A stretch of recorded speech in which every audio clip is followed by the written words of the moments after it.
Avez-vous déjà pensé au silence qui a suivi après la mort de Jésus? Ce vendredi sombre, alors que le corps du Sauveur était pris de la croix et placé dans une tombe froide, il semblait que tout était terminé. Les disciples étaient dispersés, effrayés. Les espoirs semblaient enterrés avec lui. Le ciel s'était assombri, le voile déchiré. Mais pour beaucoup, ce qui restait n'était que de la douleur, l'absence, la faim. Mais ce qui semblait être la fin était en fait le début de quelque chose que personne ne s'attendait. La croix n'était pas la fermeture de l'histoire, c'était le portail pour la plus grande victoire de l'éternité. Lorsque Jésus a remis son esprit, il n'a pas été vaincu, il a gagné. Là, en plus de cet arbre, la condamnation qui était la nôtre a été annulée. Le sang versé ne se moque pas de la fin. Un nouveau départ scellé. La croix était un trône en bois où le roi régnait avec une couronne d'épines. C'était le lieu de douleur plus profonde, mais aussi de l'obéissance la plus parfaite. Et savez-vous ce qui est le plus extraordinaire? C'est que Dieu a utilisé ce que le monde considérait comme l'échec, l'humiliation et la mort, pour réaliser le plan le plus puissant de tous les temps. Rachat, le sauvetage, réconciliation entre Dieu et les hommes. La croix était le stade de la livraison, mais la tombe vide était la preuve de la victoire. Et c'est pourquoi nous célébrons Pâques, pas comme un mémorial de la mort, mais comme la célébration d'une vie qui a surmonté la mort pour toujours. La croix semblait la fin, mais le ciel savait ce n'était que le début. Et si vous vivez aujourd'hui, quelque chose qui semble fini, enterré, irréversible, rappelez-vous, Dieu est spécialisé dans les finales qui ont vu des débuts. L'histoire de Jésus prouve que l'impossible commence là où la foi reste. Parce que quand tout le monde dit « c'est fini », Dieu commence tout juste à ressusciter ce que personne d'autre ne croit. Après l'agonie de la croix est venu le samedi, un jour où rien ne semblait se produire. Un jour le ciel n'a pas ouvert, le tombeau ne bougeait pas, les disciples étaient cachés, et Dieu semblait silencieux. Pour beaucoup, c'était le pire moment, parce que le sabbat n'apporte pas la douleur intense du vendredi, ni la gloire de la résurrection de dimanche, elle apporte le silence, l'attente, le doute, le sentiment que Dieu a fini de parler et ne répondra plus. Mais c'est dans ce silence que la foi a été testée, parce que le samedi est cet espace entre promesse et épanouissement, entre la douleur et la gloire, entre le « est consommé » et le « il a levé ». Et peut-être que vous vivez exactement ce samedi maintenant. Vous avez subi la perte, vous avez ressenti le poids de ce qui a été cassé, et maintenant c'est au milieu. En attendant, ne sachant pas quand, ni s'il y aura une réponse. Mais le sabbat nous enseigne quelque chose de précieux. Le silence de Dieu ne signifie pas son absence. Il n'avait pas abandonné le plan. Le Père n'avait pas abandonné. Il préparait juste le plus grand signe d'amour que le monde ait jamais vu. Le sabbat semblait vide, mais dans le monde des esprits, tout bougeait. Jésus n'était pas inerte. Il est descendu dans les profondeurs, a gagné l'enfer, a pris les clés de la mort. Alors que le monde pensait que tout était arrêté, le royaume avançait. C'est difficile d'attendre, il est pénible de ne pas comprendre. Mais la vraie foi n'est pas révélée quand tout est clair. Elle se révèle quand tout est sombre. Et pourtant, nous choisissons de faire confiance. Si votre samedi est silencieux, si le ciel semble fermé, si l'espoir semble enterré, n'abandonnez pas, parce que le dimanche vient, et quand il arrivera, vous comprendrez que le temps d'attente n'a pas été le temps perdu. C'était le temps de préparation. Et la résurrection, à son arrivée, vient toujours plus que ce à quoi nous nous attendions.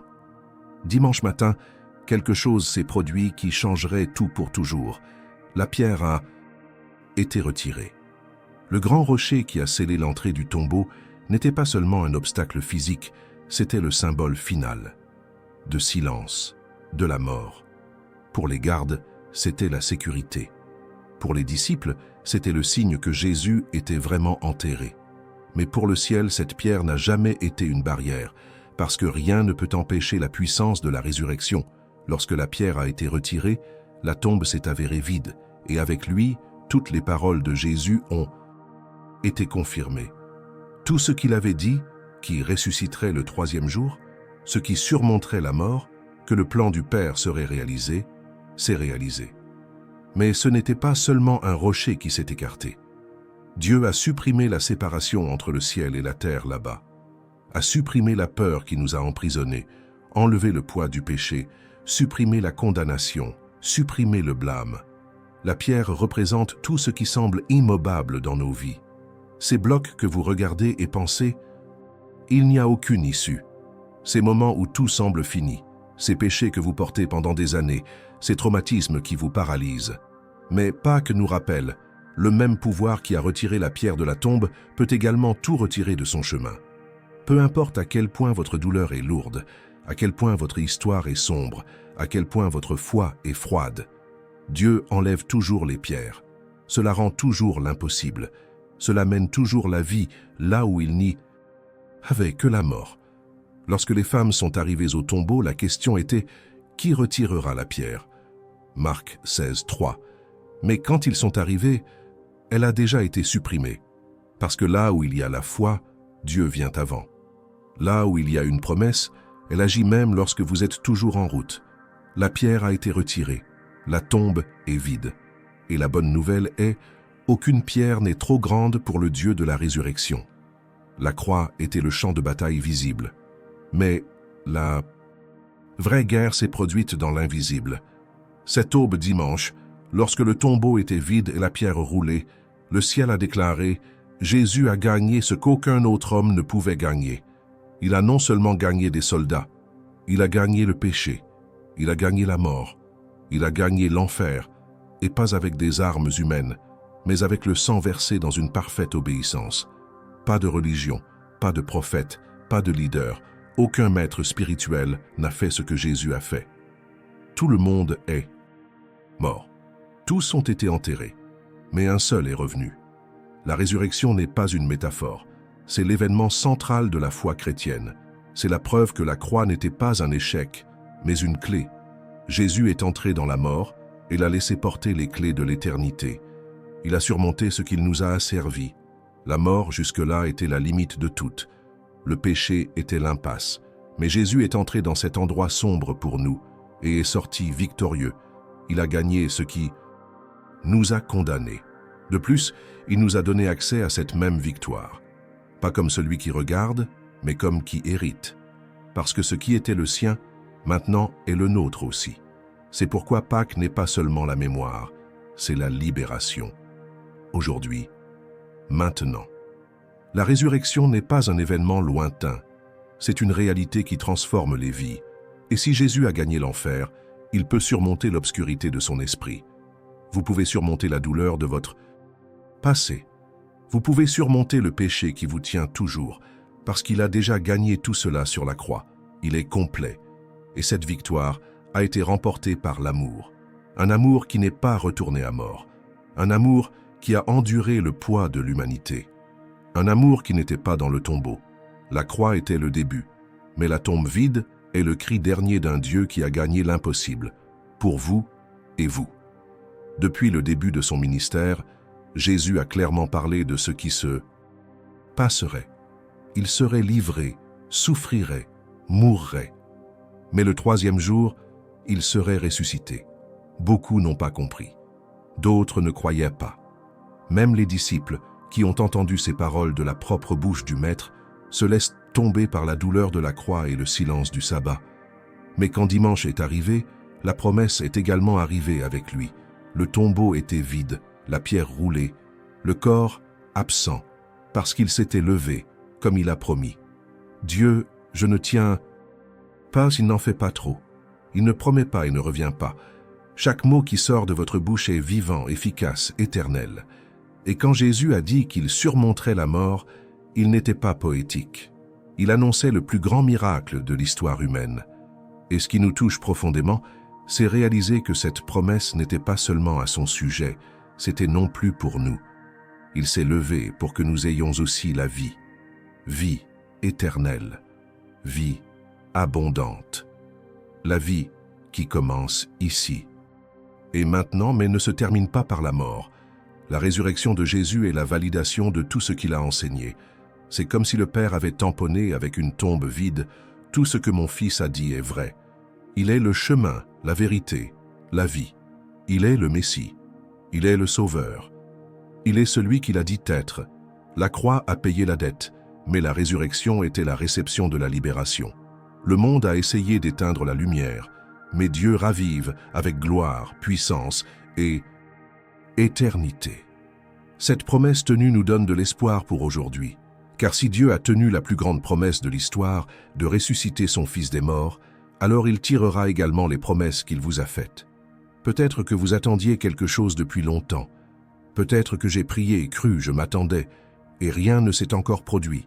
Peut-être que le silence crie plus fort que la foi. Mais aujourd'hui, la tombe vide vous rappelle. Dieu n'oublie pas. Il n'est pas tard. Il accomplit, même quand tout le monde doute, même quand tout semble perdu.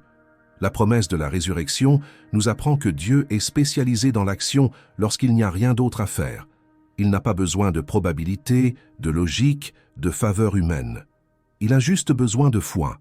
Il a juste besoin de cœurs qui s'attendent toujours, même dans l'obscurité. Il a juste besoin de quelqu'un qui continue de dire « je crois », même sans voir. Parce que c'est exactement comme ça que le dimanche de Pâques est né, dans un scénario où personne d'autre ne s'attendait. Et peut-être que c'est ainsi avec vous. Peut-être que votre vie ressemble à un samedi trop long. Mais le dimanche arrivera. Et à votre arrivée, vous vous rendrez compte que Dieu n'a rien oublié. Chaque larme a été vue, chaque prière a été entendue, chaque douleur était accompagnée, et ce qu'il a promis sera rempli. Parce que si même la mort ne pouvait pas tenir Jésus dans la tombe, qu'est-ce qui pourrait empêcher Dieu de réaliser la promesse qu'il vous a faite? Le dimanche de la résurrection n'était pas seulement l'accomplissement d'une promesse divine, c'était la naissance d'une nouvelle période. Un moment où la mort n'est plus la fin. Un temps où la peur a perdu de la force. Une époque où le désespoir a cédé la place à l'espoir. Lorsque Jésus est sorti du tombeau, il a non seulement gagné la mort, il a ouvert un moyen de redémarrer. Pour ceux qui avaient tout perdu, y compris la foi, une nouvelle chance est née. Et cela change tout. Pensez aux disciples, des hommes qui avaient tout laissé pour suivre Jésus, qui croyaient qu'il était le Messie, le roi, le libérateur. Mais vendredi, ils ont vu que leur maître était crucifié comme un criminel. Samedi, ils ont plongé en silence, en peur et en confusion. Peter a crié son déni. Thomas s'éloigna, pris par doute. Les deux disciples sur le chemin d'Emmaüs ont marché avec leurs épaules pliées en disant « Nous nous attendions à être lui ». Luc 24-21. La douleur de la faim était réelle, mais Jésus s'est levé et il a commencé à visiter le cœur par cœur, restaurant ce qui avait été brisé. Il est allé à Marie-Madeleine, pleurant dans le jardin, et l'a appelée par son nom. Il est apparu aux disciples verrouillés, prenant la paix là où il y avait une crainte. Il marchait avec l'Emmaüs déçu, écoutant ses regrets, jusqu'à ce que, du pain, les yeux s'ouvrent. Il est revenu, pas avec accusation, mais avec réconfort, pas avec jugement, mais avec un nouveau départ. La résurrection est la preuve qu'il n'y a pas de point final où Dieu écrit avec éternité. Ce qui semblait perdu a été transformé. Ce qui semblait irréversible a été restauré. Ce qui semblait mort, vécu à nouveau. Et ce n'est pas seulement vrai pour les disciples de cette époque. Cela vaut pour vous maintenant. Parce que cette même élégante Christ continue de visiter les gens en silence, en larmes, en doute et en disant « La paix soit avec vous ». Vous vivez peut-être comme Peter, honte des erreurs, ou comme Thomas noyé dans l'incrédulité, ou comme ceux d'Emmaüs portant des frustrations. Mais le Christ vivant n'apparaît pas uniquement aux forts, il semble à ceux qui ont besoin de guérison. Il vient où la foi s'est effondrée, il entre dans les maisons où la peur a fermé les portes, et où il entre, il restaure tout. La vie n'est plus la même après la résurrection, parce que maintenant, il y a une rédemption pour ce qui a été cassé. Maintenant, il y a de la grâce pour ceux qui ont échoué. Maintenant, il y a un avenir pour ceux qui pensaient qu'il était trop tard. Et peu importe ce qui s'est passé auparavant, parce que le Christ qui est sorti du tombeau peut également vous emmener de cet endroit où votre âme s'est cachée. La résurrection n'était pas seulement un miracle du passé, c'est un appel à aujourd'hui, une invitation à soulever, à respirer profondément et à recommencer. Car si Jésus a surmonté la mort, alors vous pouvez surmonter n'importe quel désert si vous marchez avec lui. Seigneur Dieu, en ce moment, je me mets devant vous avec un cœur brisé et en même temps plein d'espoir. Parce qu'aujourd'hui, je comprends que la croix n'était pas la défaite et que le tombeau n'était pas la fin. Aujourd'hui, je comprends que votre victoire est réelle, éternelle et est vivante. Par conséquent, je prie, fais reborn de la vie du Christ en moi. Papa, il y a en moi des zones mortes, rêves enterrés, blessures que le temps n'a pas guéries. Il y a des défauts qui me hantent encore, craints qui me paralysent, des souvenirs qui me dorment. Mais maintenant, en regardant votre Fils ressuscité, je crois, votre vie est plus forte que tout cela. Et si le Seigneur a surmonté la mort, alors le Seigneur peut aussi se lever. Jésus, je vous donne tout, les pièces que je cache, ceux que je ne comprends pas, ceux que j'ai essayé de changer et que je ne pouvais pas. Cela prend ma fatigue, mon incrédulité, ma froideur spirituelle, mon péché. Je ne veux plus porter seul ce que le Seigneur a déjà gagné pour moi sur cette croix. Soufflez votre esprit sur moi, comme dans le jardin du dimanche matin. Restaure ce qui a été perdu. Élevez ma foi. Renouvelez mon cœur. Puis-je non seulement croire que le Seigneur est vivant, mais je vis comme qui a été ressuscité avec vous, que votre paix entre les pièces enfermée dans mon âme, que votre présence marche avec moi, comment elle a marché avec celle d'Emmaüs. Puis-je reconnaître votre voix, même lorsque tout semble sombre? Monsieur, je ne veux pas seulement me souvenir de Pâques, je veux le vivre, je veux être transformé par elle. Je veux porter votre croix avec gratitude et marcher dans votre victoire avec courage. Que ma vie reflète votre résurrection, que le vieil homme reste derrière, que le nouveau départ aujourd'hui, ici, maintenant. Merci Jésus, parce que le Seigneur n'était pas dans la tombe, et parce que, à cause de cela, je n'ai plus besoin de vivre coincé dans le mien. En ton nom, je prie. Amen. La résurrection de Jésus n'était pas seulement un acte divin, c'était un transfert de destin.